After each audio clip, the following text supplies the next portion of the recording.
Aceptas tranquilamente que no tienes un yate, un barco caro, sin ningún drama y sin sentir dolor.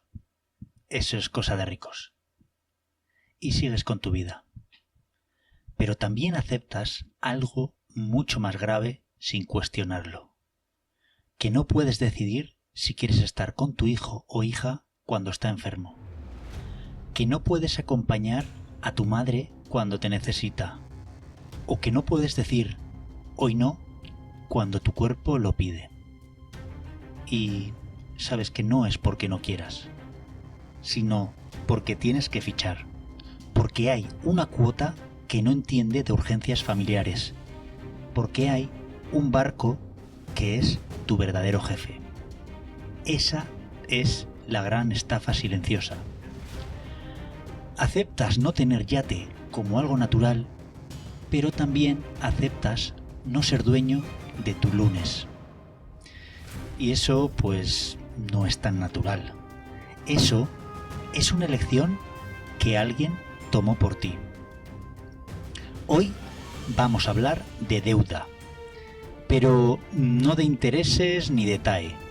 Vamos a hablar de lo que la deuda le hace a tu carácter, a tus decisiones y también a tu presencia.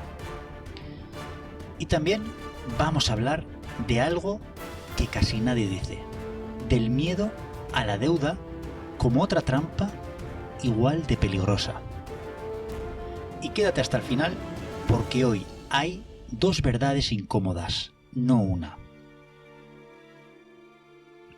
El Banco España publicó en 2025 que los hogares españoles destinan de media casi el 68% de su renta disponible a cubrir deuda. Esto significa que casi 7 de cada 10 euros que ganas ya tienen dueño antes de que tú los veas. Y para 1 de cada 6 hogares endeudados, más del 70% de su renta se va solo en gastos esenciales. No les sobra nada para construir, solo para sobrevivir. La mayoría de la gente cree que la deuda sirve para comprar cosas, ya sea un coche, un sofá, un viaje o un estilo de vida. Pero eso es quedarse solo en la superficie. La deuda no compra objetos, compra tu comportamiento. Porque cuando tienes una deuda mal usada, la llamada deuda mala, empiezas a actuar de forma diferente. Y no es porque seas débil, sino porque de alguna forma el sistema te ha puesto una cuerda invisible al cuello. ¿Y qué pasa? Pues que empiezas a aceptar tonos de voz que quizás no deberías aceptar, que puede que aceptes o toleres injusticias, te tragas algunos comentarios y más veces de las que quisieras bajas la cabeza. Porque la cuota no entiende de dignidad, solo entiende del calendario. Y yo a eso lo llamo el silencio del deudor. Es un silencio de la persona que no puede perder su empleo, o que no puede fallar, o de quien no se puede permitir una pequeña crisis. Y bueno, aquí viene la verdad incómoda, y es que la deuda mal usada no es que no te haga más responsable, es que te hace más obediente y no nos damos cuenta. Y déjame decirte que todavía hay algo más perverso, y es que la deuda no solo te quita libertad hoy, es al final firmar un contrato con tu yo del futuro. Estás poniendo sobre la mesa el tiempo de tu yo del mañana, y así te obligas a que, por ejemplo, dentro de 3 años pague la fiesta de tu yo de hoy. Bueno, esto comienza a adquirir tintes interesantes, ¿eh? Cuando llegue ese futuro, probablemente es que ni te acuerdes de esa emoción que sentiste cuando compraste esa cosa. Pero ¿qué pasa? Que la cuota seguirá estando ahí. La deuda ancla es una cadena que le pones a tu versión futura para que tu versión presente no tenga que sentir incomodidad. Piensa en una sola situación de esta semana en la que bajaste la cabeza por una cuota. Solo una. Volvamos al yate. Vale. El sistema nos ha enseñado que no tener un yate es normal. Lo tenemos asumido. Yo personalmente tampoco necesito un yate. Sigamos. Al mismo tiempo, nos ha convencido de que no ser dueños de nuestro lunes es algo natural, es algo que toca, es normal. Y esa es la estafa. Aceptas tranquilamente que no puedes comprarte un yate, pero también aceptas y además piensas que no viene impuesto, pero la realidad es que no puedes decidir si quieres estar con tu hija cuando esté enferma. O lo que hemos comentado antes, cuidar de tu madre, o decir hoy no. Y no es porque no quieras, sino porque tienes que fichar. Se puede decir que hemos cambiado el derecho a estar con los nuestros por un objeto de metal o de plástico que se devalúa. Y hemos cambiado nuestros valores por una cuota. La deuda mala no nos roba dinero, nos roba prioridades, presencia y al fin y al cabo vida real. Y aquí viene algo que casi nadie dice, y es que los bancos crean dinero mediante crédito. Y lo que realmente quieren es tu previsibilidad. Quieren que tú seas capaz de poder pagarlo en el futuro, a costa de tu trabajo. Y un hombre con deuda es para ellos un empleado ejemplar. Es muy puntual, eres predecible porque ellos van a tener su cuota cada mes ahí, no te puedes revelar y no se arriesgan. Y se puede decir que tampoco se arriesgan o se arriesgan muy poco. Un hombre libre, en cambio, es un problema para el sistema. Te voy a proponer que hagas una microacción. Anota, por favor, una decisión familiar que pospusiste por trabajo. Con una basta.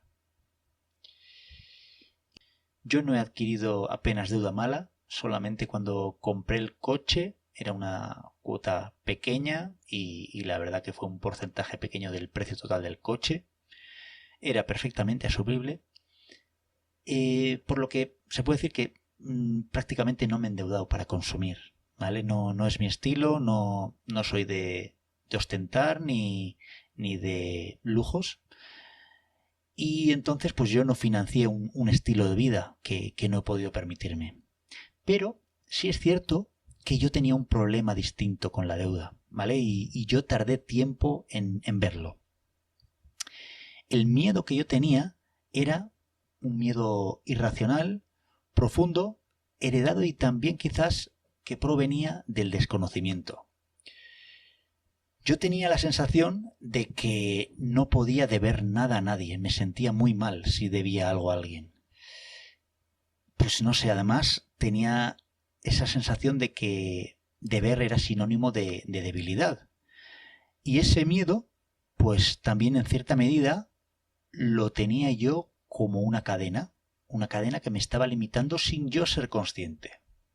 El tema era que, bueno, era algo silencioso, porque mientras otros se endeudaban mal y perdían libertad, yo me he negado a usar la deuda durante mucho tiempo, a utilizarla como herramienta. ¿Y qué pasa? Pues que con eso también he perdido oportunidades. Pero había algo más profundo, y es que ese miedo no es que fuera solo financiero, era también en cierta medida algo personal.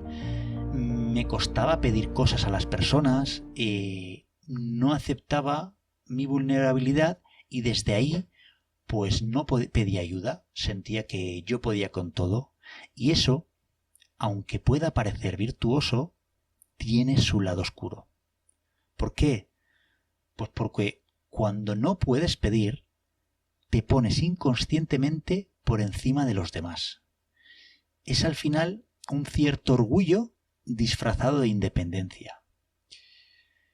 Yo cuando lo vi, para mí fue un antes y un después, porque comencé a mostrarme más, a pedir más, y tanto el que se endeuda sin criterio como el que no puede deber nada están atrapados. Uno puede ser que por exceso y el otro por un miedo irracional. ¿Por qué? Pues porque al final la deuda mala, la que se conoce como deuda mala, sí que hay que minimizarla y pues utilizarla lo menos posible. En cambio, otro tipo de deuda, la que se considera como deuda buena, con formación y con tiempo, es una deuda que la puedes aprender a manejar. Y entonces yo aprendí a separar las dos cosas y empecé a ver la deuda, esa deuda buena, no como un enemigo, sino como una posible palanca o solución para posibles inversiones o emprendimientos. Hoy, por ejemplo, pues a día de hoy yo tengo hipotecas sobre viviendas que generan alquiler y he usado deuda sin intereses también para resolver algún problema puntual sin tocar mis reservas. Y no es porque me guste deber, sino porque he aprendido y he interiorizado que la deuda bien usada no te hace más pobre, te puede hacer más libre. Te invito a que escribas qué deuda emocional heredaste tú, ya sea el miedo, el orgullo o la dependencia. Ya verás cómo te ayuda. Y ahora vamos a separar el problema con precisión, porque ya hemos adelantado que no toda deuda es igual. Y hemos dicho que hay dos tipos de deudas, la deuda buena y la deuda mala, ¿vale? La deuda buena es la que yo llamo la deuda andamio, ¿vale? La que te permite elevar, la que te permite subir más arriba. Y la deuda ancla te deja donde estás, te ata, no te da margen. Te hace, lo que la deuda mala te hace es mantenerte fijo en el fondo mientras ves cómo pasan los años y además en muchos de los casos vas empeorando tu situación financiera. La deuda mala suele ser esa deuda de consumo. No genera ningún dinero para ti. Y muchas veces es algo también más útil, ¿vale? Eso lo que te genera es una deuda de identidad.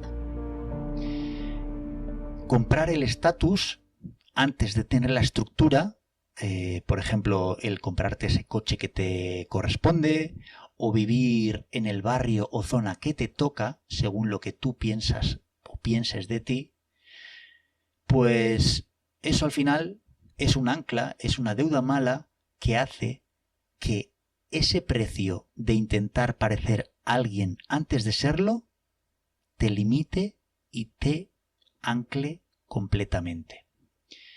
La deuda buena, en cambio, pues eso es otra cosa. Al final es una estructura temporal, algo que tú utilizas para construir algo mucho más grande y te la puedes quitar o se puede retirar cuando ya, digamos, la obra ya se sostiene sola, ¿vale?